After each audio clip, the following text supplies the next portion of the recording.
Hello student, आज हम यहाँ पे डिस्कस करेंगे बहुत ही इंपॉर्टेंट टॉपिक पॉइंटिंग वेक्टर। तो पॉइंटिंग वेक्टर आखिर है क्या? एक्चुअली इसको हम अगर दूसरे शब्दों में कहें तो इसको हम एनर्जी फ्लक्स भी कह सकते हैं। Energy flux. अब एनर्जी कौन सी? तो यहां पर जो हम बात कर रहे हैं, यहां पर हम बात कर रहे हैं इलेक्ट्रोमैग्नेटिक एनर्जी की। और हमने कहा कि एनर्जी फ्लक्स जो कि पॉइंटिंग वेक्टर कहला रहा है, अगर इसको हम डिफाइन करना चाहें तो हम डिफाइन करते हैं the amount of electromagnetic energy incident are passing through the unit area per second. Say for example अगर हम इलेक्ट्रोमैग्नेटिक वेव की बात करें तो हमने उसका डिवीजन किया हुआ है, क्लासिफिकेशन किया हुआ है। तो हमने लगभग 7 टाइप की इलेक्ट्रोमैग्नेटिक वेव पढ़ी है: gamma ray, X ray, ultraviolet, visible, infrared, radio wave, microwave. अगर इस चीज को एज्यूम करना चाहें तो चलिए हम बात करते हैं इन्हीं इंफ्रारेड और विजिबल लाइट की। अगर हम आपसे कहें कि आप जाके बाहर धूप में खड़े हो जाइए, तो उस धूप में थोड़ी देर खड़े होने पर आपको एक हीट जो आपको अनुभव हो रहा है, गर्मी का अनुभव हो रहा है, जो हीट एनर्जी है वो एनर्जी ट्रांसफर हो रही है कहां से? From sun to the earth through the infrared और विजिबल लाइट, जो कि एक प्रकार की इलेक्ट्रोमैग्नेटिक वेव है। तो अगर हम कहते हैं कि वो जो एनर्जी आप पर पड़ रही है, तो हमने कहा कि एनर्जी जो आप महसूस कर रहे हैं by the unit area per second, वही हमारा क्या कहलाता है? पॉइंटिंग वेक्टर कहलाता है। तो आज हम यहां पर उसी पॉइंटिंग वेक्टर के लिए एक्सप्रेशन निकालेंगे in term of electric and magnetic field intensity. Actually अगर मैथमेटिकली इसको डिफाइन किया जाए तो Poynting vector S equal to क्या होता है? E क्रॉस H होता है। हमें इस चीज को प्रूफ करना है। तो चलिए हम देखते हैं कि इसका प्रूफ होगा कैसे। अब जैसा कि अभी हमने डिफिनीशन में कहा कि हमें निकालना क्या है, हमें निकालना है यहां पर electromagnetic wave passing through the unit area per second. तो हमें अभी क्या चाहिए होगा? यहां पर पहले एक इलेक्ट्रोमैग्नेटिक वेव चाहिए होगी। इलेक्ट्रोमैग्नेटिक वेव जैसा कि डिफिनीशन से हमने पढ़ा हुआ है, containing the time varying electric field as well as magnetic field. तो हमने मान लिया कि यहां पर जो हमारी इलेक्ट्रिक और मैग्नेटिक फील्ड है उसकी इंटेंसिटी इलेक्ट्रिक फील्ड की कैपिटल E है और मैग्नेटिक फील्ड की इंटेंसिटी हम मान लेते हैं कि कैपिटल H है। अब ये पास करेगा, प्रूफ क्या करना है कि यूनिट एरिया से पर सेकेंड। तो अगर हम यूनिट एरिया पर सेकेंड की बात कर रहे हैं तो हमें यहां पर अब क्या चाहिए? कोई एक वॉल्यूम, कोई एक स्ट्रक्चर जिससे कि पहले हम पास करें, देन उसके बाद हम टोटल की बात करेंगे। तो हमने तुरंत यहां पे एज्यूम क्या कर लिया? हमने यहां पर एक 3 डायमेंशनल ज्योमेट्री बना ली। 3 डायमेंशनल ज्योमेट्री जिसमें हम एक यहां पर क्यूब कंसीडर कर लेते हैं। क्यूब जिसका हम यहां पर एरिया क्रॉस सेक्शन, जिसे हम फेस एरिया भी कहेंगे, इसको मान लेते हैं कि कैपिटल A है। थिकनेस जो है वो हम मान लेते हैं कि dx है। अब हमने माना कि जो इलेक्ट्रोमैग्नेटिक वेव हमने कंसीडर की है वो ट्रेवल कर रही है अलोंग द x एक्सिस। तो इधर हमारा हो जाएगा direction of propagation, small k से रिप्रेजेंट कर रहे हैं। और चूंकि पढ़ा हुआ है कि इलेक्ट्रोमैग्नेटिक वेव में इलेक्ट्रिक और मैग्नेटिक फील्ड एक दूसरे के परपेंडिकुलर होती है, तो अगर हमने मान लिया कि इधर ये E शो कर रहा है तो इधर हमारा क्या होगा? H होगा। कंसीडर कर लिया कि ये इलेक्ट्रोमैग्नेटिक वेव ट्रेवल कर रही है x एक्सिस पर और इस दिए गए क्यूब से पास कर रही है। अब हमें निकालना क्या है? पहले तो पूरी अमाउंट ऑफ एनर्जी और फिर हम दिखाएंगे कि यूनिट एरिया से पर सेकेंड कितनी पास कर रही है। तो अब अगर एनर्जी की बात करें तो जैसा कि आपको डिफिनीशन से ही मालूम है कि इलेक्ट्रोमैग्नेटिक वेव क्या है?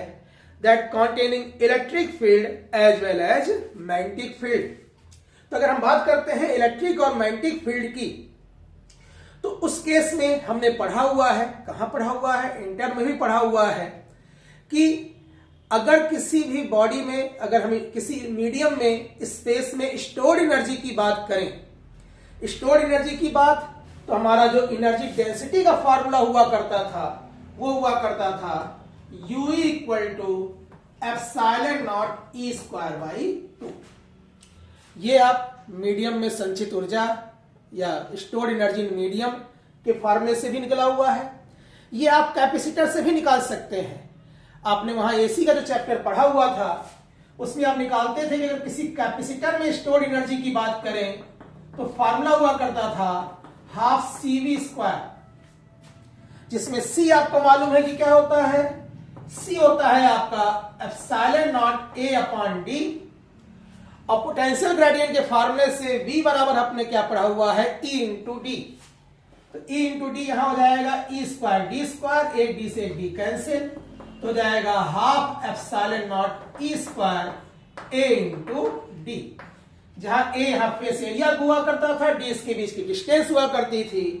तो डेंसिटी क्या होगी पर यूनिट वॉल्यूम, यही होगा फॉर्मूला।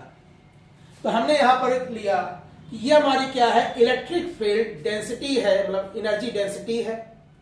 ठीक इसी तरीके से हमने किसी मीडियम में स्टोर मैग्नेटिक फील्ड एनर्जी की अगर बात करें तो मैग्नेटिक एनर्जी की अगर हम बात करते हैं कि कोई मैग्नेटिक मटेरियल है प्लेस कर दिया मैग्नेटिक फील्ड पर, वो मैग्नेटाइज हो जाता है, तो जो स्टोर एनर्जी होगी वो हमारा क्या होता है, वो होता है UH equal to mu naught H square by 2।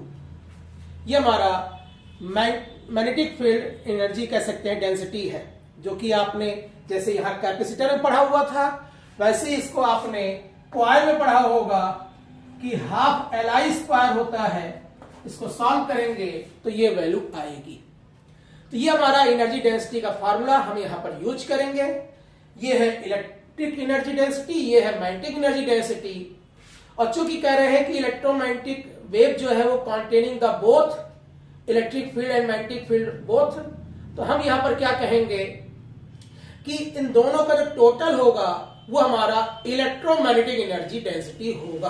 तुरंत हमने यहां पर क्या किया, हमने कहा कि टोटल एनर्जी क्या हो जाएगा U, तो U हो जाएगा हमारा UE प्लस UH, जो कि क्या हो जाएगा epsilon naught E square by 2 plus mu naught H square by 2।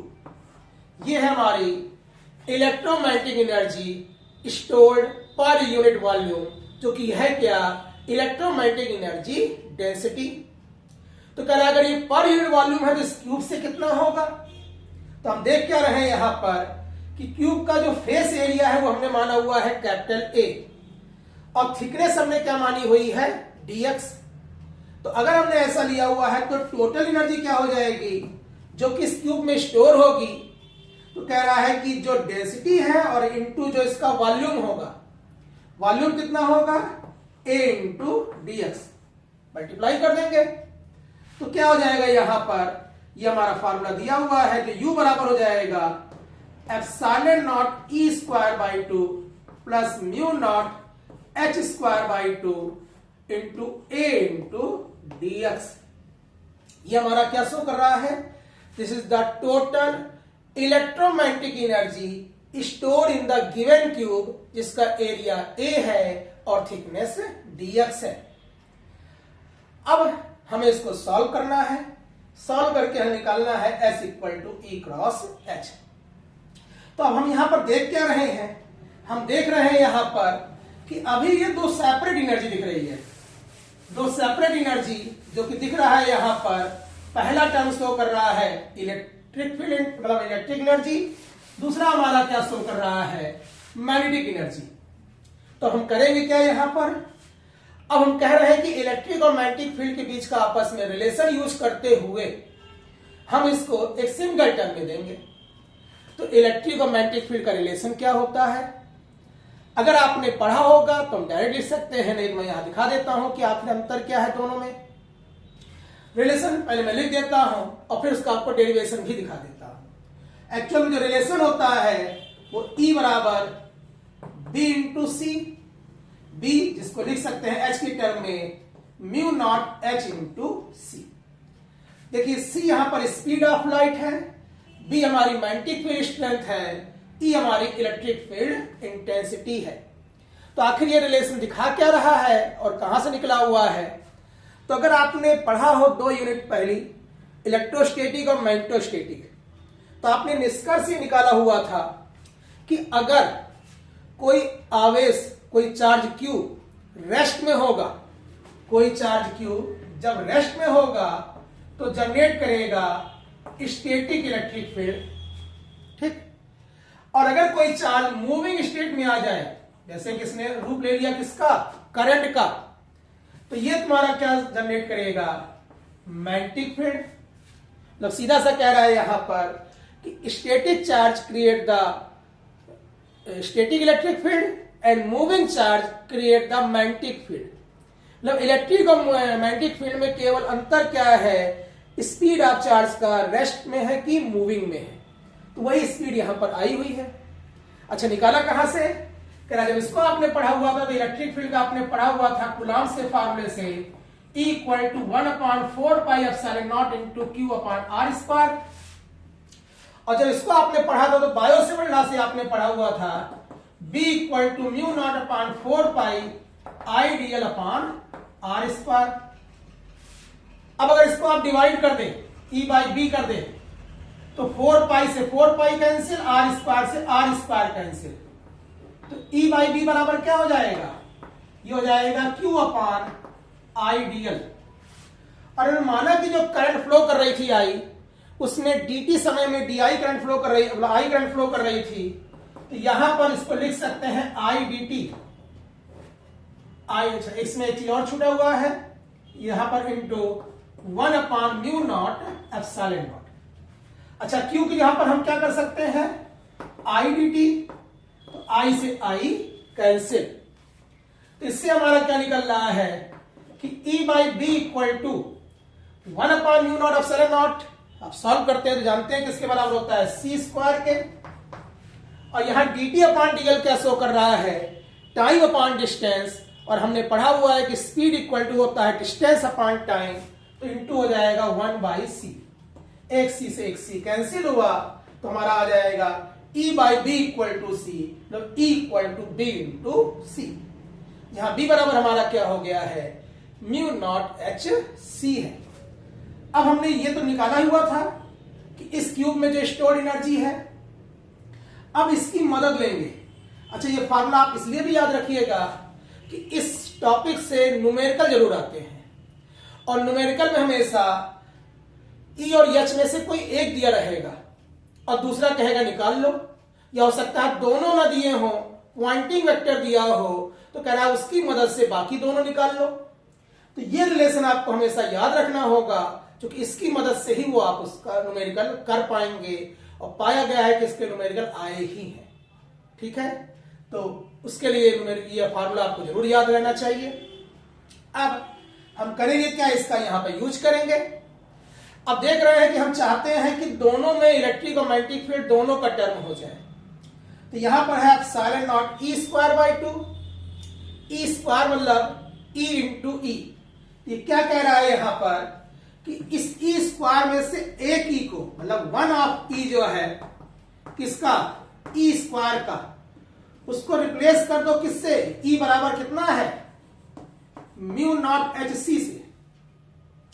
और उसी तरीके से कह रहा है जो H है, इसमें कह रहा है जो 1 ऑफ H है किसका, H स्क्वायर का।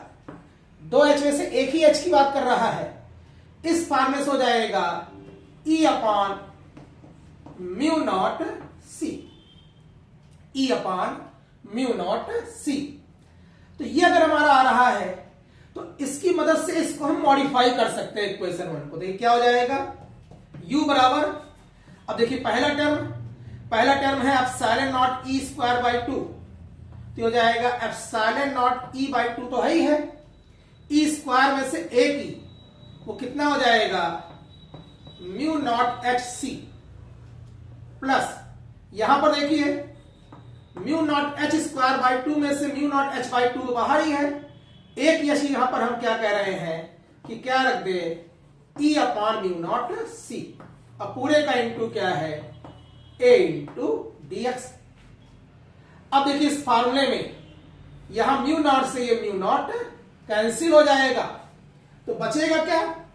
अब देखिए यहां पे जो बच रहा है उसको थोड़ा सिंप्लीफाई करेंगे यहां पर, तो यहां बच रहा है EH अपॉन 2C।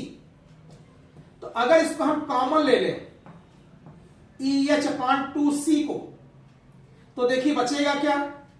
पहले टर्म में देखिए E कॉमन है, H कॉमन है, 2 कॉमन है, तो EH बाई 2 तो कॉमन है। अब C यहां इंटू में दिया हुआ है, तो इसको बैलेंस करने के लिए C इंटू C क्या हो जाएगा, C स्क्वायर हो जाएगा, और C स्क्वायर हो जाएगा, और इंटू क्या बच रहा है, mu naught epsilon not plus, अभी तो पूरा कॉमन ले चुके हैं, पूरा कॉमन ले चुके हैं, तो यहां क्या बचेगा 1 A इंटू dx। ठीक, अब अगर ऐसा है यहां पर, तो हमने अभी यहां भी यूज किया है और इसके पहले वाले टॉपिक में प्रूव भी कर चुके हैं कि जो म्यू नॉट एप्सिलॉन नॉट होता है कि बराबर होता है किसके, 1 अपॉन C स्क्वायर के। तो इसको क्या लिख सकते हैं, EH upon 2C, C square तो है ही है, म्यू नॉट एप्सिलॉन नॉट की यहां पर क्या हो जाएगा 1 upon C square plus 1 A into dx। C square से C स्क्वायर कैंसिल, 1 प्लस 1 2 और ये क्या है बाई 2। तो हमारा बचा कितना, हमारा भी यहां पे जो बच रहा है वो बच रहा है यहां पर केवल कितना, U बराबर EH, EH तो है ही है, 2 से 2 कैंसिल हो चुका है, A dx by C, equation number 3।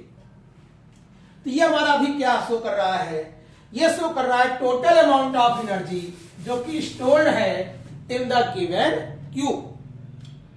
अब थोड़ा सा और सिंप्लीफाई करते हैं तो हम लगभग अपने निष्कर्ष से पहुंच चुके हैं। तो कहते हैं कि अगर माना हुआ है कि dx क्या है, इसकी थिकनेस है, c क्या है, स्पीड है। अब जो वेव इंटर करेगी वो इस फेज से इंटर करेगी और इस फेज से बाहर निकल जाएगी। तो इतने में उसको कितनी दूरी चलनी पड़ रही है, dx दूरी चलनी पड़ रही है। स्पीड क्या है, c। अगर मान लें कि इसको पार करने में कितना समय लग रहा है, dt समय लग रहा है, dt समय लग रहा है, तो फार्मूला कहता है कि दूरी बटे चाल बराबर किसके होता है, समय के। Distance upon speed equal to time, या speed equal to distance upon time. तो अगर हम इसको कह रहे हैं यहां पर, तो ds upon c equal to dt लिख सकते हैं। तो यहां देखिए dx अपॉन c है, इसकी जगह पर अगर हमने यहां पर dt रख दिया तो ये फार्मूला क्या हो जाएगा, EH तो है ही है, A इंटू dt। और जैसा ही हमने वीडियो के शुरुआत में बताया हुआ था, ये तो आपका क्या शो कर रहा है, total amount of energy passing through the area A in time dt। और डिफिनीशन क्या कहती है पॉइंटिंग वेक्टर की, कि पॉइंटिंग वेक्टर को डिफाइन किया था amount of electromagnetic energy passing through the unit area per second. मतलब अगर पॉइंटिंग वेक्टर निकालना है तो A भी 1 हो और dt भी क्या हो, 1 हो, यूनिट एरिया पर सेकेंड। तो इसका मतलब है कि पॉइंटिंग वेक्टर S बराबर क्या हो जाएगा, U अपॉन A dt। तो S बराबर क्या हो जाएगा, EH।